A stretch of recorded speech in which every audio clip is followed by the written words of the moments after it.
Just like Black Mesa, of course. For it's like a Portal. ref to Half-Life. Half-Life, okay.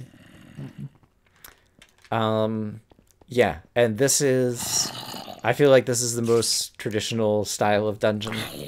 At this point, you finally built up a little bit of loot, and this one just became run and gun spawners and hallways and rooms, and you could choose to block things off and bottleneck mobs very easily.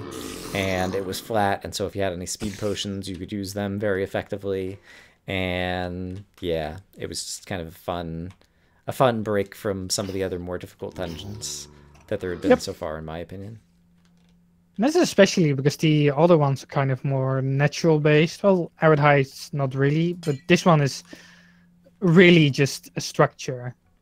And kind of just having that variation of natural based dungeons like caves and swamps and forests compared to like ruins and just hallways and crypts. Just having that contrast in between areas can do really good for gameplay. Yeah. Yeah, anything that kind of keeps it fresh and mixes it up. And yeah, it also, I feel like, again, I'm not sure, I haven't seen enough people play this dungeon to see if everyone felt the same way, but also mixing up the difficulty. Like, I found this one, yeah, kind of easier than the previous two. And I like that in terms of it being a little bit of a break. Kind of getting stressed out possibly at other portions of the map, and then you go here and you're like, I know how to play this. War was having none of this one. Yeah, he seemed to be in a bad mood, I felt like, when he played this dungeon. Probably.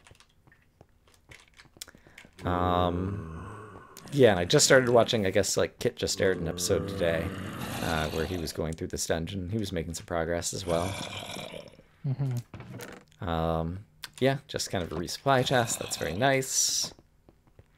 Down here, you give the Great Axe. Knockback 2. Didn't have anything else on it. And yeah, it's kind of I tried to not go too big on the enchantments on all these weapons. So, like the what's it face? Like the bow in the dungeon 2 only has power 2 on it. Oh, not power 2, punch 2. Oh yeah, it did have punch 2 on it. Yes. Yeah. I was thinking of a different bow. Okay. For some reason. But yeah, I could have made like power 3 and a breaking 1 on it as well. But I tried to stay kind of low with the enchantments kind of power level of the player. Yeah. And overall, I feel that's good, especially for an open world map. Like, there's, like 7 different dungeons they could go to right off the bat. And so having them all be kind of playable at mostly minimal, player power level is a good thing. And I especially didn't give out any, like, highly enchanted armor as these main things. Yes. Just so, because armor is just... It's overpowered, yeah. Iron armor, or just armor in general, makes things a lot more difficult to design when you have like open worlds. Open world dungeons. And I feel like especially so possibly when you're in your food system with limited food resources. Because basically every piece of armor makes your food go 3 times as far, kind of thing. So yeah, I like that. I guess maybe if I was going to change this one, I might add like Unbreaking 1 or 2 on it or something, just because. Yeah, I was afraid of using it up. I guess I probably did. I think when I came here it was right around the point where my anvil ran out. So yeah, again, maybe I have a biased view. I didn't really realize that because it's an axe, it takes 2 double durability for fighting mobs. 2 notches of damage. Yeah, I think I forgot about that. So I probably should have added Unbreaking 1 or 2 to this one. But yeah, I used it a little bit, but I was just so in love with the Infernizer that basically I already had a knockback 2 weapon, and it allowed me to explode creepers. So I mostly put that one aside. This type of room, this kind of dome room with the kind of Colosseum style structure, has been used 3 times in this area. But every time, and it's basically just copy-paste work. But I just vary it up, because with this one, it does not go like very vertically. Right. And I basically have have this small little battlefields down below, which is different from the Right, the other one bottomed other in one. lava, and then the final one, yeah, we'll see when we get there. And the final one has these bridges, diagonal bridges as well, Right, just to vary it more instead of just copy paste rooms, which I think you right. I think you criticized Myriad's one of Myriad's dungeons for that it was copy pasted hallways. That one underneath crystallized. Oh, yeah, yeah, yeah. Okay. I try to vary that up more. Yeah, I feel like you did a good job with the varying here because I don't know that I'd really reflected on the fact that the kind of round rooms were kind of copy paste jobs for the most part with minor variations. And so yeah, the variations were enough. And it's not only the variations in the architecture, but it's also like you enter the first one kind of from the middle top and you're kind of working your way down. And that one, you know, you're just working your way across. And then the final one, you're going up. And they have different kind of mobs in them. And so, yeah, all of those things added just enough variety. And yeah, a little way to kind of like fight your way through over here. Yeah, this is just kind of, you know, linear gauntlet. Did you find this chest down below? I did not. I saw Preox and Travel Dog find it. I don't remember what's down here. Just another one of the food chests, like it was at the top of the last dungeon. Okay. I think food is always appreciated in this Yes. map because I was too, it's not a surprise, I was too conservative with my kind of resource preservation or whatever. Like I was kind of eating my food mostly linearly. Like I was starting like always using zombie flesh and like hoarding my bread, and then started always using my bread and hoarding my golden apples and pork chops. And I think like the last 3 episodes, like I switched to pork chop for the 2 of the 3 and then switched to golden apples in the last one. And it would have served me much better to like eat, you know, one golden apple per episode or whatever, and just kind of like always have it on the bar for an emergency or something like that. But yeah, that's what the golden apples are mainly good for, because they I think they give 5 hearts and then 5 hearts of regen. right, and that's one of the things I want to talk about, which is the only way to learn that is to spend a golden apple. And I mean, I've played a couple of your maps before, but I never remember, and then I never find the opportunity to like, oh, let's whittle myself down to 3 hearts so that I can actually test it out and find out what it actually does. I wish they had a tooltip, basically, that said what the golden apples do. It's hard to do because people can craft them as well. That's fine. You're not going to craft one until after you've already found like 15 of them, so. I guess I could just, like the first few ones, like just the first one, I could add a tooltip to it. If you have an obvious first one that people are going to find, that would be great. Yeah, like in a linear setting, of course. Yeah. But yeah, that's kind of a minor nit that I have with the food system. Some more books over here. There's a looting book, which could be nice. And yeah. We have this downward room with more unique gameplay. Yep. This one is actually kind of fun, at least in my opinion, because it's basically just jumping down and then hitting everything off. Yeah. And then when you clear a level, you could like jump down to this one, and then you could go down here and then kill this spawner. Yeah, I think I enjoyed this one. I think most of the people that I've seen go through this did it kind of like reasonably successfully without too much trouble. It's kind of at that right level of difficulty for it's not easy, but it's sufficiently straightforward that if you kind of take your time at all, you should be able to kind of defeat everything and take control of the room and then feel successful with yourself. So, and then. And then that changes as you walk into here. It has been most of the time room, hallway, room, hallway, room, hallway, where each time I switch it up with or the mob type or the how you attack the rooms or hallways. Okay.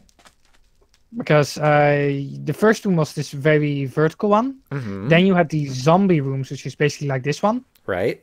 Then you had the Great Axe room. Right. Then you had the zombie rooms, which were with kind the of lava open. and the blaze at the end. Okay.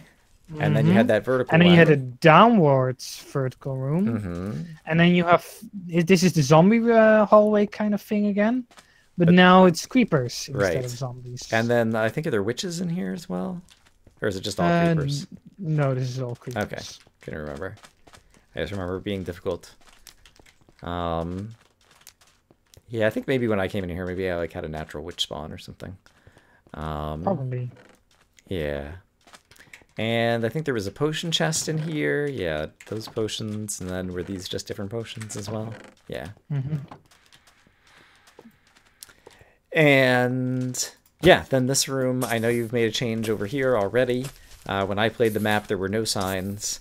I think there were no signs. And I think the hallway was just like too wide, and so it looked like it was like going to be like pistons taking the floor out, or maybe I'm making that up.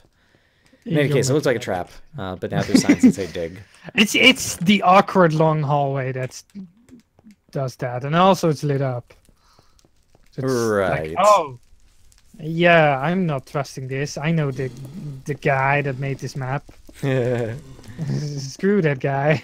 Oh, obsidian. Yeah. Oh yeah, the whole thing is cased in obsidian. In a little bit, we can see in spectator mode how the dungeon is laid out from the outside. Okay. Because it has a clever layout. I see. Yeah, we'll check that out. At least how it's worked into the mesa structure. All right. So yeah, if you found this at the time that it was first exposed, this is very useful shortcut. And it also gives you, once you get the wool, like an easy path right back to the monument. So that is good. This was how it was before, I think, or one door like this. So it was even more like a trap because there's a chest at the end of a hallway. Right. And it was off center, and yeah. Something was wrong. Spidey senses were tingling. Brian's senses were tingling. And then this room. Yeah, you had to fight your way back up. Lots of mobs. Lots of chances to take fall damage and die, which I believe I did once. This is a difficult room. Yeah, and yeah, I guess I've only seen a couple people take it on. And I think they did tunneling. But it was definitely doable without tunneling, if you had some patience. And a good bow. Yeah, for fighting off the blazes and the skeletons, I think. Or an infinizer. Relatively essential. The infinizers are fun, though. And then this one is kind of high in the sky. That's where the advancement came from. Oh yeah, I didn't pay much attention to kind of like the different advancement texts and different things that you had for their names. It's hard to think of names for those. I see. The blue concrete, I really like the color of the blue concrete for whatever reason. I think I ended up taking a few of these blocks back and was thinking at some point I might build and use it as a highlight color, but I never ended up building anything. It's a royal blue. It's a very royal blue, yeah. Which always looks good. It's actually, yeah, this is a really pretty color. It's a good watercolor. For if I do oh yeah, if you're trying to hide where you jump down and it looks like you can jump into water and actually you go splat. Yep. I was very glad that I foresaw that I was going to fall at some point, and so I made sure that I lit up and cleared out all the spawners on the bottom level before I let that happen, so that I was able to recover my items. So that was good. Yeah, but overall, yeah, like I said at the beginning, I like this dungeon a lot. So should I go in spectator mode and you'll show me something about the layout? Oh yeah. Also the mushroom blocks. Mushroom blocks instead of the acacia wood, right? Yeah. Because otherwise, it's basically you get to this dungeon and it's like, oh, there are all the logs ever. Right, and we talked about it at the end, in the middle of Dungeon 2 as well. Like, if you saw the logs, it could divert you from Dungeon 2 into Dungeon 4, which is also not the path you want the player to take. So,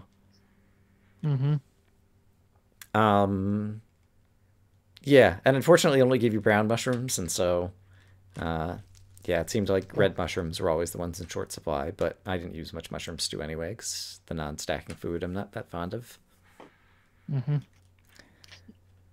So I'm in spectator mode and getting a good look at kind of the big picture of the layout, but is there a particular place you want to go or talk about?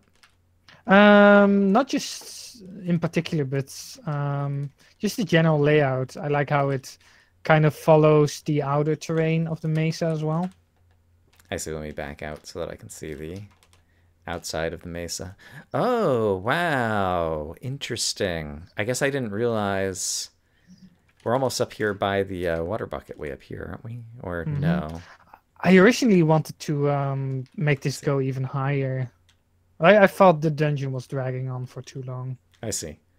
Yeah, going higher is dangerous just because you kind of like come in the middle, and so if you work your way up, it would be kind of disappointing if you work your way up higher and it's just, you know, like a loot box or something and like the whole rest of the dungeon is down, I think. Mm-hmm. I think one of the things I hadn't really thought about this until just now. Most of the dungeons, while they have side paths, I feel like a lot of the dungeons are mostly linear gauntlets, whereas the Yes. world is open world. And I think I like that contrast. And so having the dungeons be too open world, I think would be a negative for some reason. Yeah, I think you're right on that front. Especially where you sometimes just need a break from open worldness Hmm. and just just mindlessly follow a path Yeah, instead of worrying yeah. on That's where to another go thing that makes, next. yeah, this dungeon so much fun is basically there's very few choices. It's just like advance, fight, light up, advance, fight, light up. Oh, now I have to go down, advance, fight, light up. Now I have to go across. You don't have to put much thought into it. It's just like Mm-hmm. get moving and fighting and do a thing.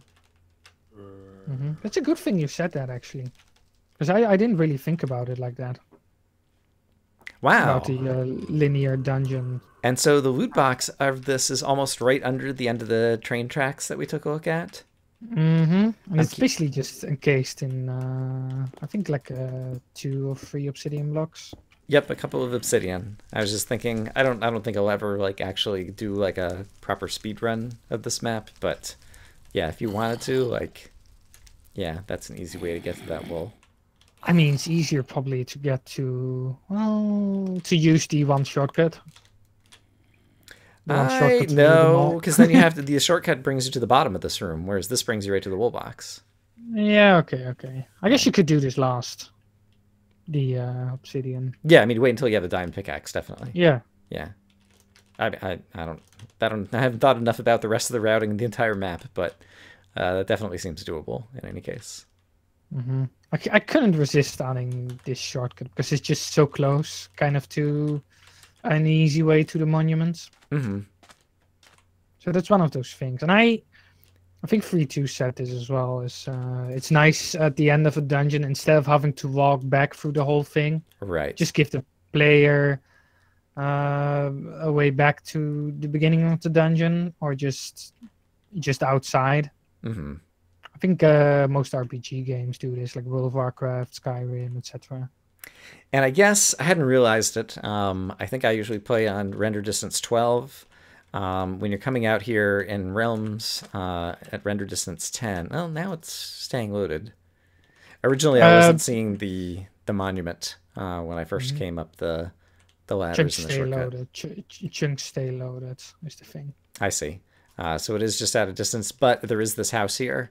And yeah, I talked about this in Myriad as well when you had a shortcut that like came out at a house that the house wasn't particularly noteworthy other than just kind of a landmark, but like immediately when you saw it, when you came out of the shortcut, you're like, oh, I know where I am. And so like if you look Hmm. around here, you might immediately be like, oh, I know where I am. And you can also see like the yellow sand versus the gray sand.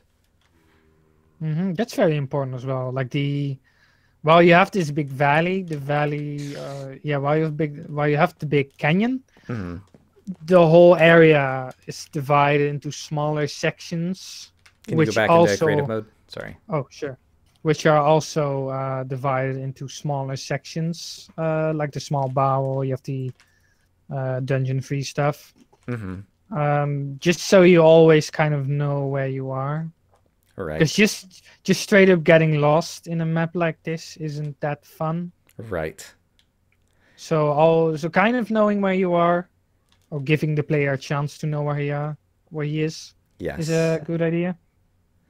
Yeah, I think Dungeon 3, yeah, is one of the few places where people could get lost. I think when I was playing through it, I was trying to be careful in terms of keeping track so that if I did fall, like I would be able to find my corpse.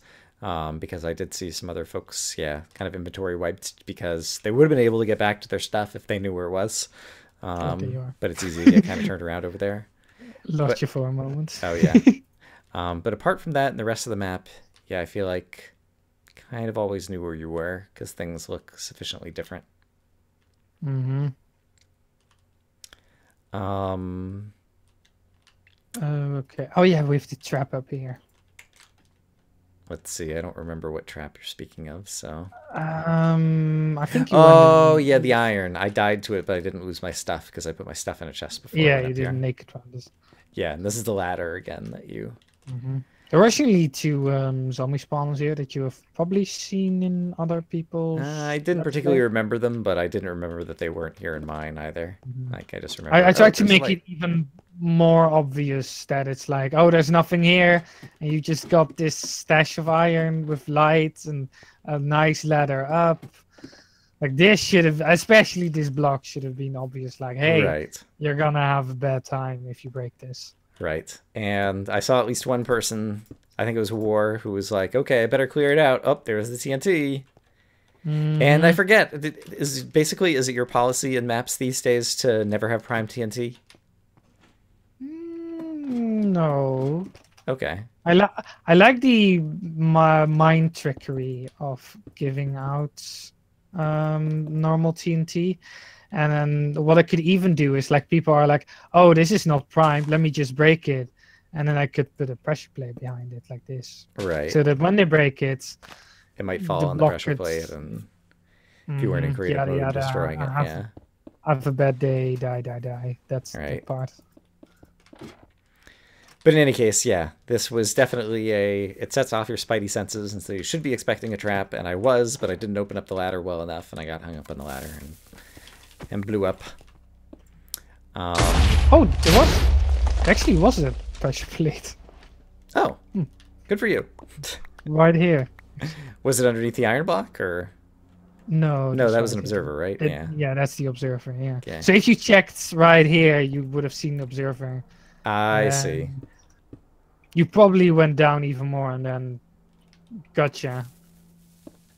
And this one is really mean because it's kind of this ladder trick again where it's like, oh, oh, oh, oh, I went down it. And then you have to do a double back basically because you have to go back again. So the TNT will hit you. Right. There's no whatever time. you do. Yeah. So this one is probably the meanest trap in the map. The meanest trap in the book. I have to think about whether I agree with that, but we'll have to go through the rest of the map first. Okay. I think yeah, I think it. Yeah. Because this one will inventory kill you because it's Right. And TNT. yeah, I think after it blew up, there was still a couple pieces of iron in here, and so I still got something out of it. So that was nice. Because yeah, obviously the TNT here is going to go off at different rates, and so it's going to, blow up the remnants or whatever.